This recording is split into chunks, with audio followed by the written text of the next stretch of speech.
금요 칼럼 하겠습니다. 오늘 아침에 언론에 보면 많은 칼럼들이 윤석열 지지율 하락을 왜 떨어질까 분석을 합니다. 정권 교체에 열망했던 국민들이 전 정부와 다른 새로운 변화를 기대하고 있다. 문 정권과 비교하는 윤 정권, 국민 눈에는 내로남불2다. 또 스태핑 없앤다고 해결되지 않는다. 자, 그리고 또 어떤 사람은 대통령 윤석열의 존재 증명, 지지율이 더 떨어지면 국정 운영 어려워서 여소야대 상황에서 기댈 때는 민심뿐이다. 인사풀 넓히고 민생고를 해결해야 다수 국민과 동행해야 한다. 또 어떤 칼럼은 윤 오만한 언사로는 정권 소임 못 이룬다. 문 정권 적폐 바로잡고 연금 노동개혁 이루려면 유일한 동력이 국민 과반수 지지인데 윤 대통령 거친 발언과 해이한 주변 관리로 실점, 조금이라도 오만해지면 지지 잃고 힘도 잃게 돼. 자, 또 다른 칼럼은 윤 대통령의 로프 없는 번지 점프, 윤 대통령 도 스태핑 홀로 대비, 대통령 발언은 정교하고 전략적이어야 참모진 조력받아서 혼선 줄이긴. 자, 또 다른 칼럼은 이 와중에 규제개혁과 역동성 운운하며 경제 발전의 최대 동력은 역동성이다. 규제개혁 자체보다 내용이 중요하다. 역동성 강화하는 규제개혁 되어야 규제개혁하라고 독촉하고 있습니다. 자, 대체로 이런 칼럼을 쓰는 사람들은 언론사의 중견 간부 논설위원급쯤 되는 사람들이죠. 그래서 그 사람들은 언론사의 시각이나 또 그들이 대변하는 계층의 입장을 말을 합니다. 자, 여기에 지금까지 대한민국에서 윤의 지지율 하락을 걱정하고 충고하는 언론인 중에 또 이 외부 칼럼, 대체로 교수나 연구원이 많지요. 그런 사람들 중에 진짜로 윤의 지지율 하락의 본질에 대해서 말하는 사람은 하나도 없었습니다. 자, 오늘 칼럼에 보면 김건희 여사 보좌할 제2부속실 적각 설치하기 이런 이야기들을 있고요. 그래서 어떤 것들을 봐도 실질적으로 윤이 왜 지지율이 하락할까 말하지 않아요. 자, 제가 이야기를 좀 하겠습니다. 왜 하락한가? 지금 이 세상을 한번 보세요. 극단적 양극화가 진행되고 있습니다. 위로 올라갈수록 극소수, 즉 피라미드 꼭대기의 1%라고 이제 상위 1%라고 해야 한국에 수십억 가지고 집 가지고 현금 좀 있고 살기가 편안하고 나머지 1에서 5%는 그냥 좀 살만하거나 여전히 불안감이 존재하고 있고 95%는 불안 속에서 살아가는 사람들이에요. 그래서 거대한 피라미드 구조입니다. 밑으로 내려올수록 압도적으로 많아지는. 자, 그 속에서 지금 윤이 이 극단적 양극화의 현상 속에서 경제적 자유를 말합니다. 좋게 말하면 경제적 자유인데 그런 경제적 자유는 지금 지구상에서 한때 풍미가 되었지만 미국을 중심으로요. 신자유주의 전성기에 이제 누구도 그런 경제적 자유를 말하지 않고 있습니다. 자, 그런데 이 경제적 자유의 치명적인 약점이 있지요. 정말 민감은 경제적 자유에서의 세 주체, 정부, 기업, 국민. 이 중에서 경제적 자유는 주로 기업의 자유에 맞춰집니다. 그러면 이 기업이 자유를 향유할 수 있는 그런 능력이나 자격이 되는가에 대해서 한번 알아봐야죠. 밀턴 프리드먼류의 신자유주의자들의 경제적 자유를 말할 때 기업은 합리성에 따라서 그리고 그야말로 기업 자체의 욕망에 따라서 가장 효율적인 선택을 한다고 되어 있습니다. 그런데 한번 우리가 가정을 해봅시다. 내가 기업에 투자를 해서 뭔가를 이루려면 1조가 드는데 뇌물을 1,000억만 미기면 1조 투자해서 하는 것보다 훨씬 많은 주요한 이익권을 얻을 수 있다. 또 내지 내가 상속세를 다 내려면 1조가 드는데 내가 뇌물을 500억만 미기면 상속세 내는 부분을 교묘하게 빠져갈 수 있다. 아주 줄일 수 있다. 자, 이럴 때 기업이 선택을 할 자유는 어떤 선택을 하겠습니까? 대다수의 한국 사회에서는 뇌물 미겨서 정경유착하는 쪽으로 빠져나왔지요.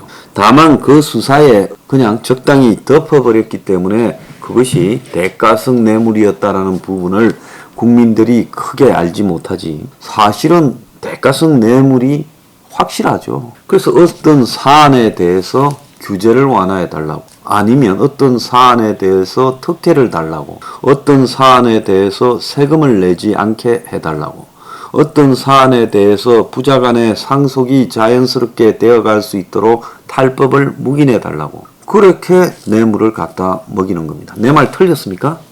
그러면 기업이 이렇게 정치인들에게 뇌물을 먹이는 부분이 기업의 선택할 자유의 영역에 속하고 이것이 합리적이고 이것이 효율적 선택이라고 말할 수 있겠습니까? 내용상으로 보면 효율적 선택이죠.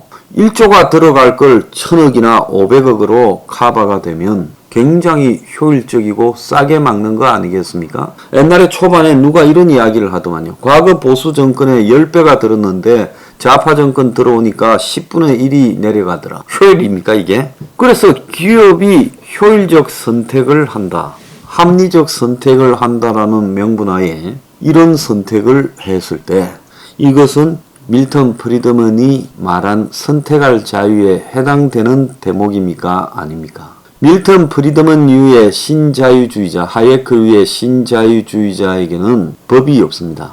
그리고 양심과 도덕을 말하지 않습니다. 그냥 경제는 밖에서 간섭하지 않고 내버려둬야 가장 잘 효율적으로 각자의 욕망에 의해서 돌아간다. 근데 여기서 욕망을 가진 주체라는 부분이 그 욕망을 이루기 위해서 편법을 쓰고 반칙을 쓰고 불법을 행한다라는 부분은 어떻게 평가하겠습니까? 동네에 마피아들이 점유하고 있는데 그들 중에 살아남는 사람은 마피아 시장의 자유에서 합리적 선택을 한 사람이라고 봅니까? 살인과 마약과 그야말로 불법을 끝없이 저지른 그런 사람이 살아남는다고 보십니까? 그래서 우리가 지금 윤석열이 이야기하는 그런 자유, 선택할 자유, 밀턴 프리드먼에게 있는 자유에는 정경유착할 자유까지 포함되어 있다라는 것을 굉장히 잘 알아야 돼요. 그래서 이런 자유를 말하는 사람은 자유에 따르는 책임과 대가를 말하지 않고 외면합니다.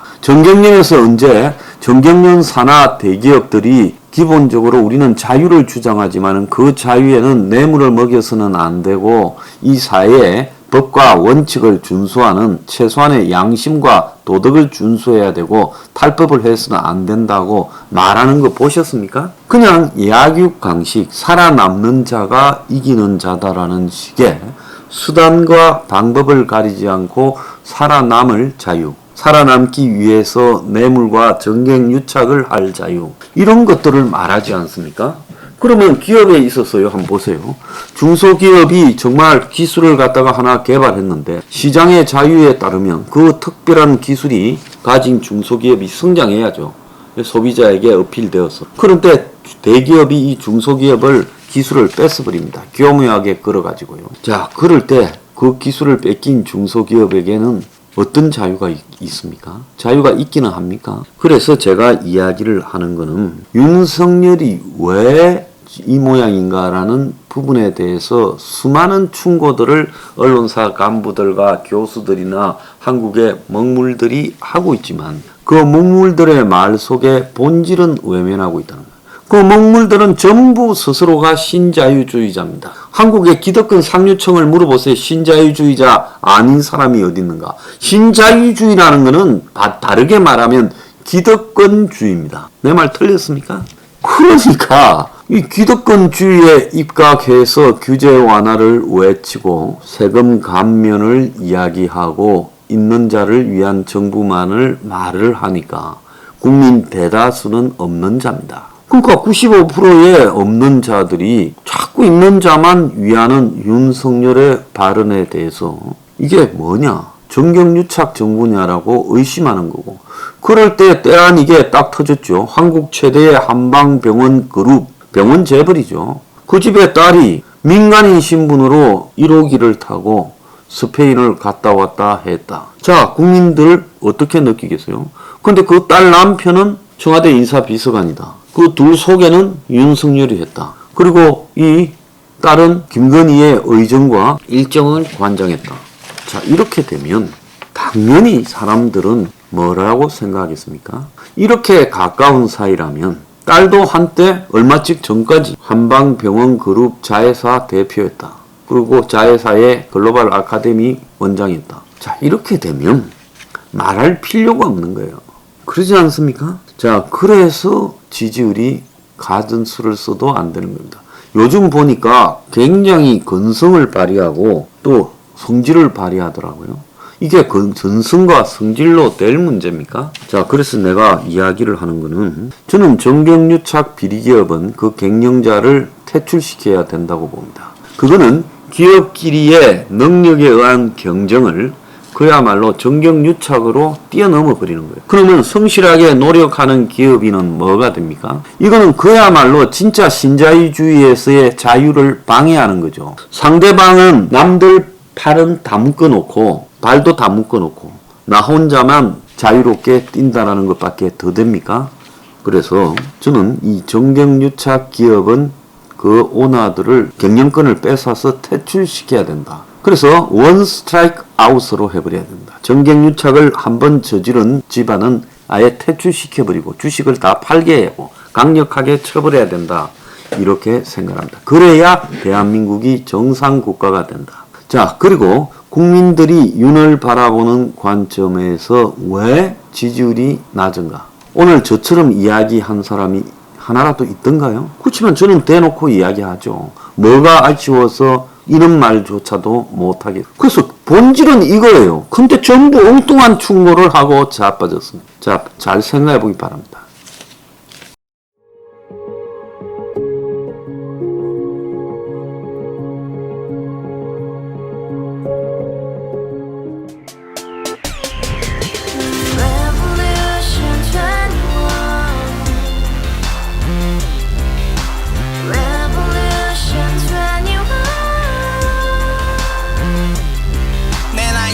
월세 30 코인빚만 300 서울에 온 지 벌써 10년 아둥바둥 버텼지만 여전히 난 반지 하에 제왕 곰팡이 연문제약 내비랑 깡통망통 완전히 폭망 90원 창문만큼 작아진 내 꿈 연애 결혼 내 집 모든 게 헛꿈 1년 전 떠난 여친 울며 말했지 같이 써봤자 평생 가본 게 꼭꼭꼭하지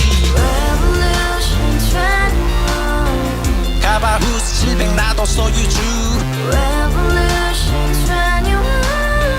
가바후스 700 나의 소유주 택시기사 우라부지 마트캐셔 울어무니 우리 집안 다 털어봤자 후줄 그래 개선민 내 미래 거기서 팍 끝난 거지 팍 더 이상 노력 따윈 괴물이 스펙 찾아서 말리 비오는 날 알바 잘려 맨날 학원 날 개쳐 발려 밤비 내리는 양화대교 홀로 걷고 있을 때 현수막에 아로 새겨진 평당 700짜리 아파트 다같이 소리 질러 혁명 21